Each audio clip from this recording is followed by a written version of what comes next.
ni ibintu bibiri umuntu yabivugaho nka guverinoma y'u Rwanda. Mbere na mbere guverinoma y'u Rwanda yubaha icyemezo gifashwe na guverinoma y'ikindi gihugu icyo ari cyo cyose, ariko nanone nk'uko nari ntangiye bivuga ko ari ibintu bibiri. Hari ibyemezo bifatwa wagereranya n'ikibazo gihari cy'umutekano muke mu burasirazuba bwa Kongo, ukibaza niba icyo cyemezo kiba gifashwe kugira ngo gikemure icyo kibazo cy'umutekano muke. Ibyo ngibyo rero wavuga yuko nta no kubishidikanyaho, icyemezo nka kiriya ntabwo kiba kijya mu nzira yo gukemura ibibazo bihari.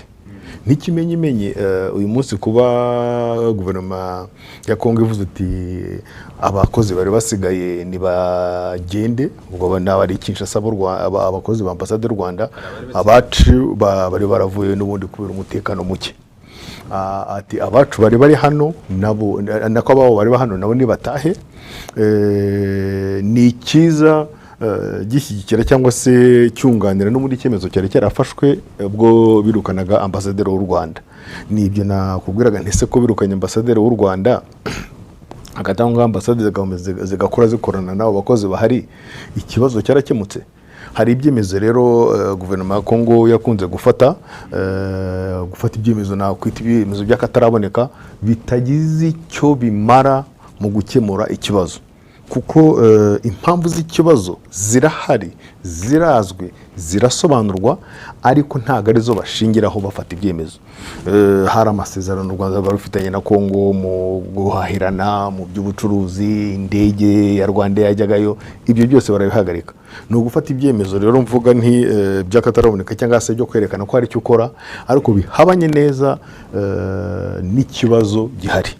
Nkuko natangiye mbivuga rero, si icyemezo umuntu avuga ngo ni cyiza cyangwa se cyaba cyiza cyakwishimirwa, yewe cyana kubahwa.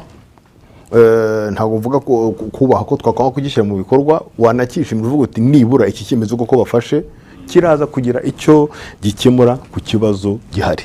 Icyemezo rero twacyumvise, si u Rwanda rwagifashe, u Rwanda ruracyakira rukagishyira mu bikorwa. Ubwo wenda n'ibizakurikiraho byo aho wenda hari ibindi bizaza nabyo ruzabyakira. Icy'ingenzi ni uko ahubwo guverinoma ya Kongo yatekereza kuvuga iti aho bigeze ibyemezo byose twafashe bisa naho tugaragaza ko u Rwanda rwo rukora amakosa, turubangamire, turwerekane uko hanze rutari. Hari icyo byamaze, ngira ngo icyo ngicyo nicyo cy'ingenzi. Niyo ntacyo byamaze bari bakwiye gutekereza kuvuga atari ko bigeze ibyemezo dufata ntacyo bimara, tukaba dukwiye kwicara tukavuga tuti ahubwo none nitwiga ikibazo nyamukuru icyo ari cyo, nk'uko u Rwanda rukivuga, yaba ari byo babaza abarwana nk'abakongomani cyangwa se ibyo u Rwanda rubaza kubirebana n'umutekano wabo. Ibyo ngibyo byo ni n'umugambi bashyizeho wo gukomeza kwegeka ibibazo biri hariya ku Rwanda, ariko ntekereza yuko ntawe bibeshya, ntawe biyobya, kuko amakuru abera hariya aba ku mugaragaro. Kuba rero warahisemo kuvuga ikibazo ukundi ni uburenganzira bwawe. Kubyegeka ku Rwanda, kuvuga yuko umutwe wa 23 uzi ko uko bagiye bawuvuga ko ntubaho, ni igikoronshwa, ni abakozi b'u Rwanda. Ubundi munsi ukumva bati barahari, twarabatumiye muri Kongo, twaraganiriye, dufite ibyo twaganiriyeho. Ejo bundi mwumvise umukuru w'igihugu cy'u Rwanda abisubiramo ati abo bantu bateye ko muzi neza aho baturutse bakazana n'intwaro, kuki mutajya mubivuga? Iyo rero wowe nk'umuyobozi wa Kongo ikintu nk'icyo ngicyo umukuru w'igihugu cy'u Rwanda avuga, n'abavuze ntibabinyomoze, n'abo muri Kongo ubwabo ntibabinyomoze, ariko wowe wajya kuvuga ibindi ukabyirengagiza, ntabwo bivuze yuko kuba wabyirengagije ibyo uvuga ariko kuri, cyangwa se tureke no gukoresha ijambo ukuri, ibyo uvuga ari byo biri kuba. Ibyo ngibyo ntushobora kubihanagura. birahari. Noneho nabo ubwira uzi ko uyu munsi ni ukuregera abantu bose ibihugu byose by'i Burayi, nyaboneka mufatire u Rwanda ibihano. Ubu nijoro tureba za briefing byacicikanye ku mbuga nkoranyambaga, bababajwe nuko itangazo ryakozwe n'umuryango wunze ubumwe w'i Burayi ritandukanye n'iryakozwe n'iry'umuryango wunze ubumwe bwa Afurika. Byababaje. Ni ukuvuga ngo abantu bajya gukora amatangazo bitewe na position cyangwa n'uruhande bashaka gufata, itangazo barekora uko baryumva. None se niba ari abanyaburayi n'abanyafurika abegereye kano karere kurusha abandi ni bande? Ubu se abarusha abandi amakuru ni bande? Uretse ko amakuru abantu bose bashobora kuyabona, ariko ushobora kubona amakuru undi agasesengura akajya gushaka akabaza atari ko ubundi ikibazo ni ikihe, ugakora itangazo muri ubwo buryo. Niba rero hari amatangazo abiri y'imiryango ikomeye ku isi twemera ashobora kuza asa naho ahabanye cyangwa se atavuga bimwe ku kintu kiri hariya, ibyo ngibyo ni byo umuntu akomeza kubeza ko batari ko guverinoma ya Kongo yo kubera iki ishaka guhakana cyangwa se kwirengagiza ibindi bibazo ikagendera kuri icyo ngicyo wari uvuze cyo kuvuga ngo u Rwanda nirwo ruri inyuma ya M23, u Rwanda nirwo yifasha.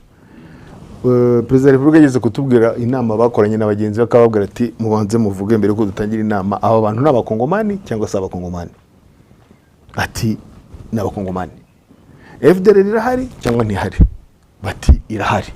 Ibyo n'andi maraporo akabivuga, ariko mu kanya ugahindukira ukavuga uti noneho s'abakongomani ntibanabaho, ntimuzongere no kuvuga ko ari M23 ari abantu bitera bwoba, ahubwo mujye muvuga gusa ko ubu ngubu gahunda igizwe no kuvuga ngo n'u Rwanda ruri gutera Kongo. Guhindaguranya rero izo mvugo nabo zibwira n'abasesengura bose barabyumva bakagira uburyo babyitwaramo. Hari icyo nabasaba mbere na mbere no kugira icyo mbizi, icyo nabasaba nuko bagendera ku mabwiriza abayobozi baba abayobozi ba gisivile, baba abayobozi ba gisirikare. Ikindi nuko umutekano urarinzwe. Umutekano urarinzwe ku nkiko z'u Rwanda. Ngira ngo mwigize no kubona abantu hirya no hino ku mbuga nkoranyambaga bashyiraho amafoto, amashusho, abantu mu mujyi wa Gisenyi bajya mu kazi kabo nta kibazo, ndetse aho imipaka ifunguye banambuka ari urujya n'uruza. Kuri icyo ngicyo cyo nta kibazo gihari, umutekano urinzwe, ababishinzwe, ndetse no kuba hagira n'abashaka kwambuka baza mu Rwanda n'abashaka kwambuka bajya muri Kongo uyu munsi nta kibazo gihari. Uretse ko gusa uyu munsi twumvise yuko kuri Petite Barriere ho guverinoma ya Kongo yahafunze, ariko Grande Barriere irafunguye. Ntabwo rero abaturage baturiye hari abaturiye inkiko z'u Rwanda kumva amabwiriza bahabwa n'abayobozi babo nk'uko bivuze gisivili gisirikare, no gukomeza kujya mu kazi kabo uko bisanzwe, nta kibazo gihari. Nibyo koko amasasu abegereye umupaka barayumva, message turazibona, ari umuntu ku giti cye muzanye akabwira ati turimo turayumva rwose, dufite n'ubwoba. Kuri ibyo ngibyo twari tuvuze uvuga uti amasasu se yahagwa yagera gute, bijya bibaho, birashoboka. Hari abantu bashobora kwibeshya cyangwa se bakabikora nkana, binabaye nabwo abanyarwanda babimenyeshwa, kandi bakabimenyeshwa ni mu buhe buryo bikozwe. Ese ni umuntu ubikoze nkana?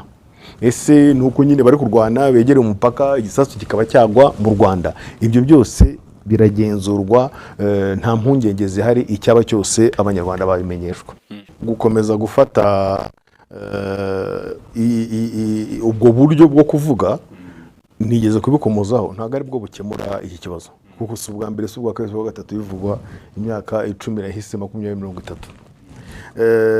Gusa ahubwo twigeze nanone kubikomozaho ni kuki abantu, ejo nabonye itangazo ry'umuryango wunze ubumwe bwa Afurika, ryo suko rivuga. Nabonye itangazo ry'ukuriye ishami cyangwa se komisiyo y'ububanyi n'amahanga muri Sena muri Etats-Unis, ryo suko rivuga. Noneho ukabona iryo ngizo ryuvuze ry'Iburayi rikaza rivuga ukundi, no mu Bubiligi.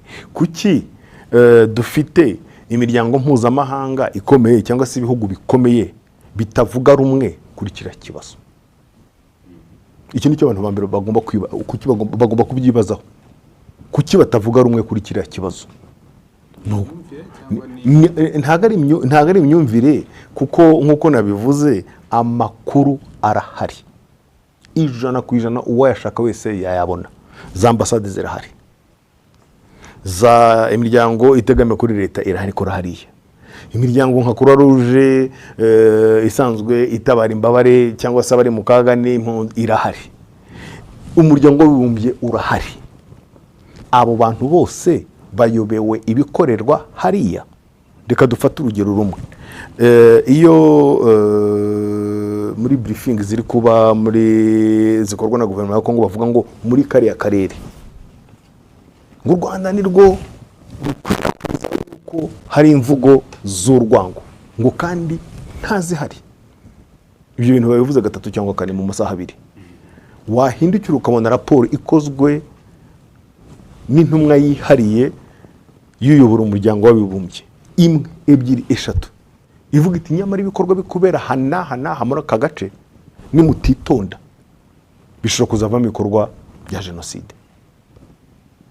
Iyo ari umuryango w'abibumbye ubivuze, ugasanga mu itangazo nk'iryo tuvuze rya Union Européenne ntaho babikomozaho, nuko bidahari se, nuko batabizi se, kuko uretse no ko umuryango w'abibumbye ubivuga n'u Rwanda rutera kamo, n'ababikorerwa batera kamo, n'ababihunze barahari, i Nairobi muri Kenya barahari, Uganda barahari, baruta bari mu Rwanda, no mu Rwanda barahari. Bivuze ngo rero biterwa na position abantu bashaka kwerekana. Muri iryo tangazo rya Union Européenne bashyiramo interuro imwe ijyamo yuko noneho na guverinoma ya Kongo bayisaba kudafatanya na FDLR, noneho ihindi page yose ikaza ari ku Rwanda na M23. Bashatse kugira uko bashyira ku munzani, ariko nabwo ntibyumvikana ko twuzi se neza yuko hari abacanshuro bava no mu bihugu byabo. Kuki batabivuga? Ntitunababona se baherekeje abayobozi ku karubanda?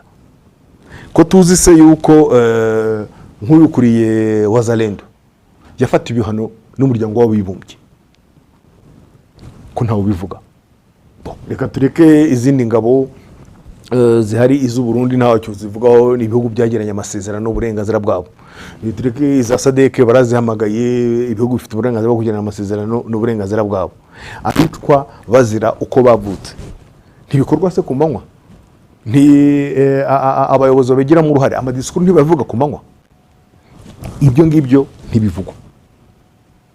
Noneho hari ikibazo cy'umutekano u Rwanda rwagaragaje, rurakivuga n'ubu rugisubiramo, no mu kanya hari ngira ngo akanama gashinzwe umutekano ku isi kagiye guterana, niba bigomba gusubirwamo birasubirwamo.